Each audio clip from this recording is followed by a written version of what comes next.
നമ്മളിന്ന് ചെയ്യാൻ പോണത് സദ്യയിലൊക്കെ ഉണ്ടാവുമല്ലോ ഒരു അച്ചാർ, അതുണ്ടാക്കാനാണ് കേട്ടോ. അപ്പോൾ അതിന് വേണ്ടിയിട്ട് ഞാനിവിടെ 4 പച്ചമാങ്ങ കഴുകി വൃത്തിയാക്കി വെച്ചിട്ടുണ്ട് കേട്ടോ.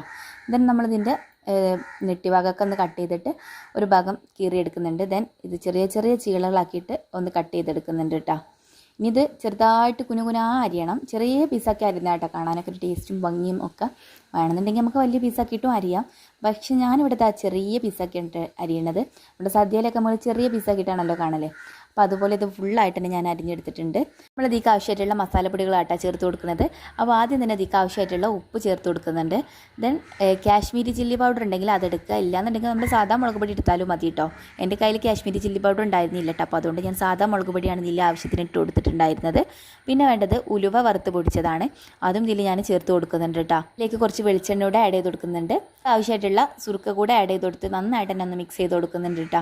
പിന്നെ അവസാനമായിട്ട് ഇതിലേക്ക് ഞാൻ കുറച്ച് അച്ചാർ പൗഡർ കൂടെ ആഡ് ചെയ്ത് കൊടുക്കുന്നുണ്ട്. അപ്പോൾ നമ്മളെ അച്ചാറിൻ്റെ ആ ഒരു സ്മെല്ലും ഫ്ലേവറും ഒക്കെ കിട്ടുള്ളൂ. അപ്പോൾ അതുകൊണ്ട് തന്നെ ഈ ആവശ്യമായിട്ടുള്ള അച്ചാർ പൊടി കൂടെ ഇട്ട് കൊടുത്തിട്ട് നന്നായിട്ട് തന്നെ മിക്സ് ചെയ്തെടുക്കുക കേട്ടോ. അപ്പോൾ ഇത്ര പണിയേ ഉള്ളൂ ഈ സദ്യക്കുള്ള അച്ചാർ ഉണ്ടാക്കാൻ. അപ്പോൾ തീർച്ചയായിട്ടും ട്രൈ ചെയ്യാത്തവരൊന്ന് ട്രൈ ചെയ്തിട്ടൊക്കെ നോക്കുക. പിന്നെ 2 ദിവസമൊക്കെ ഇത് വീട്ടിൽ പുറത്ത് വെച്ചാൽ നിർത്താൻ പറ്റുള്ളൂ കേട്ടോ. പിന്നെ കേടായിപ്പോവും. അതുകൊണ്ട് തന്നെ ഫ്രിഡ്ജിലൊക്കെ വെച്ചിട്ട് സ്റ്റോർ ചെയ്തിട്ട് യൂസ് ചെയ്യുക. അപ്പോൾ നമ്മുടെ ഇന്നത്തെ ഈ വീഡിയോ ഇത്രേ ഉള്ളൂ. വീഡിയോ ഇഷ്ടമായ ലൈക്ക് ചെയ്യാനും ഷെയർ ചെയ്യാനും സബ്സ്ക്രൈബ് ചെയ്യാനൊന്നും മറക്കണ്ട. മുന്നേ ഒരുപാട് വ്ളോഗ്സും കാര്യങ്ങളൊക്കെ നമ്മുടെ ചാനലിൽ ഓൾറെഡി അപ്ലോഡ് ചെയ്തിട്ടുണ്ട്. ആർക്കെങ്കിലും കാണാൻ താല്പര്യം ഉണ്ടെന്നുണ്ടെങ്കിൽ ചാനലൊക്കെ ഒന്ന് കയറിയിട്ട് വിസിറ്റ് ചെയ്യുക. അപ്പോൾ ഓക്കെ, ബൈ, താങ്ക് യു.